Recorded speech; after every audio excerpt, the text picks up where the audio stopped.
I recently made a video about the top 10 shader packs in Minecraft, and in this video I'm going to be showing you the #1 ranking one. There's one issue though.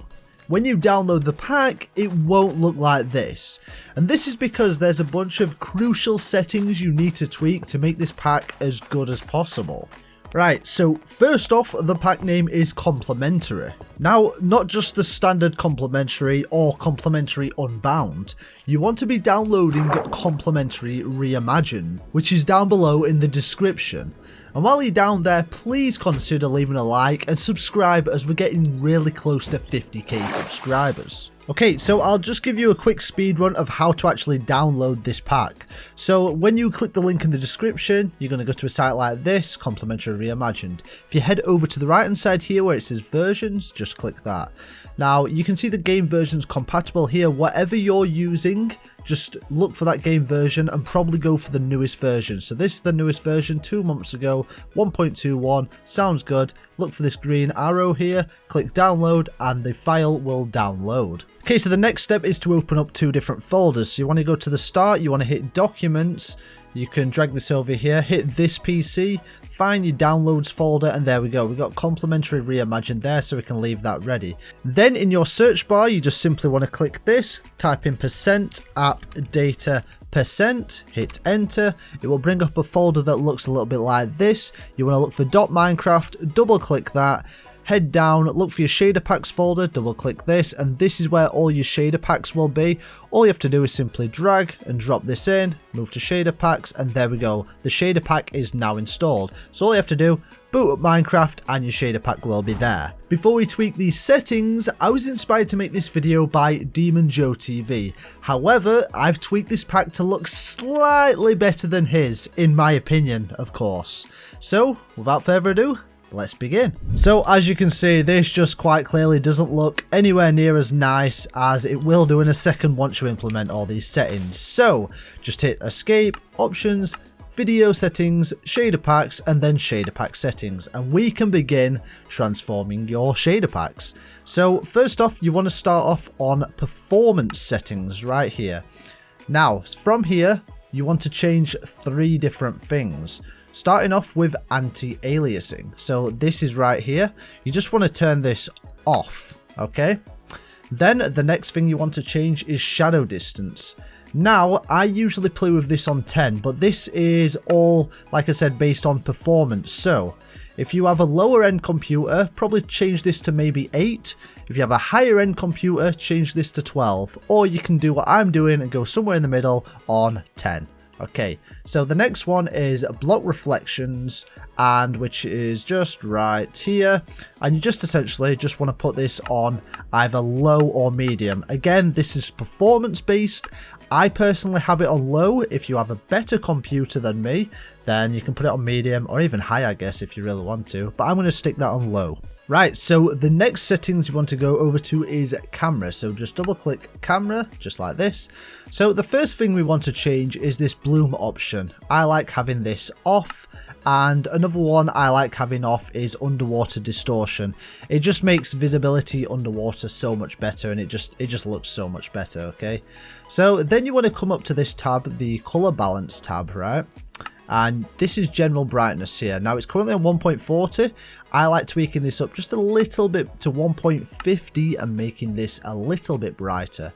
Then you want to go over to contrast of brighter colors, which again is on 1.30, and you just want to transfer it up to 1.40. Essentially, we're just boosting up the brightness to make the game essentially look a lot more nicer, to be honest. Then you can come back onto the main menu, and that's those 2 settings complete. And the next one we're going to tweak is lighting, and this is really important, so make sure you follow all the steps on this one, okay? So on lighting, the first thing I'm going to be changing is edge shadow intensity, which as you can see is down here.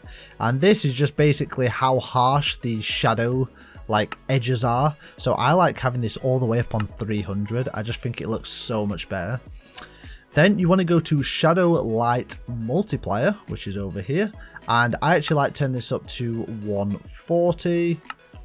Then on shadow smoothing over here, it's currently on very smooth. I don't like it on very smooth. I just turn this down to smooth personally. I think it looks a little bit better. And then for edge shadow intensity, but this time for vanilla, I like putting this up to 140. And this is all the settings on this tab. You want to go over to lighting color multipliers, which is up here.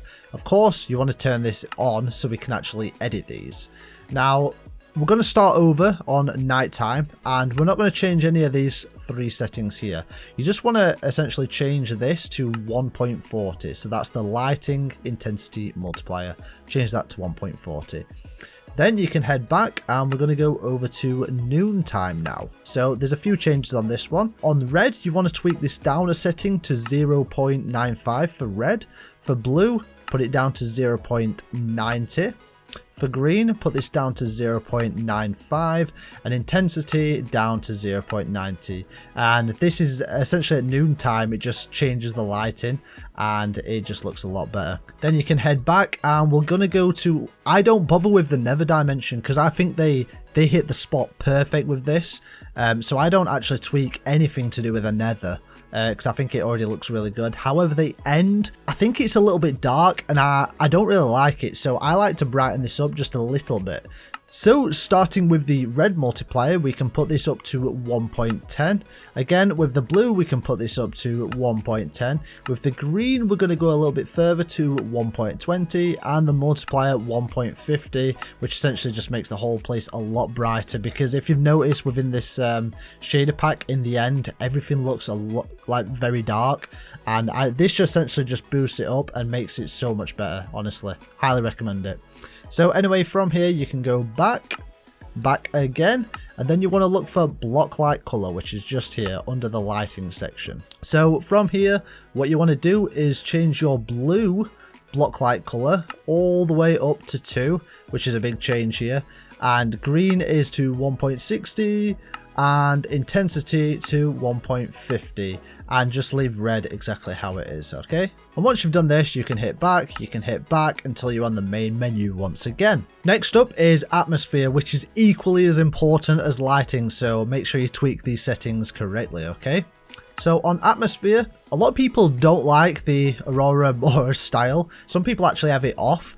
I think it looks really good, especially if you tweak it to the reimagined section, because it just looks really good. And if you don't know what this is, essentially just like imagine if you're in like Norway, for example, and you see them really colourful lights in the sky. That's what this does, and it looks really good. So head up to atmosphere color multipliers. You want to of course tweak this on so we can of course edit all of these. So we're going to start off on noontime, right? And then you want to change your red down to 0.85. Your blue multiplier up to 1.40, and this is essentially going to give us a really nice blue sky here. And then your intensity up to 1.20, just like this. And then you can come back one slide to the end dimension, because we're going to tweak a few of these on here. So the red section, you want to tweak this down to 0.70, as you can see, just like that. The green one down to 0.60 and the intensity down to 0.90, and this just changes the colors in the end dimension, making it look a little bit nicer, of course. So then we can go back. So let's tweak the fog settings now, okay? And essentially the only thing I tweak on this whole page is cave fog off.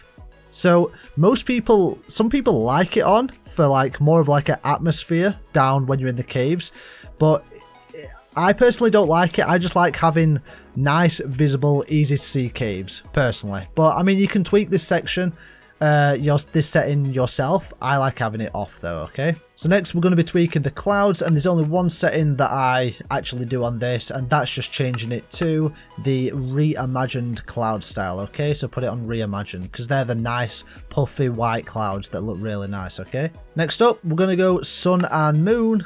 For the sun and moon style, you want to change this, of course, to the reimagined.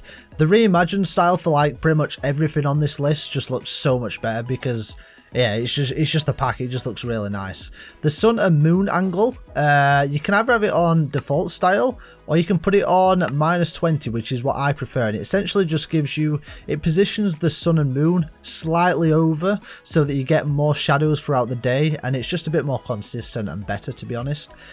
Sun and moon during the rain, I like having this off, so because like when it's raining and cloudy you don't really want to be able to see the sun and the moon. So there you go, that's perfect. And then finally go to rain and weather, and there's two sections we're going to change on this. That's the rainy weather style. You want to change this to heavy and colder, and the weather texture opacity, I'm going to tweak this up to 300, and that's essentially when it's raining or snowing, for example, it's just how visible the rain and snow is, and it really creates a nice atmosphere. I mean, this goes all the way up to 900, right?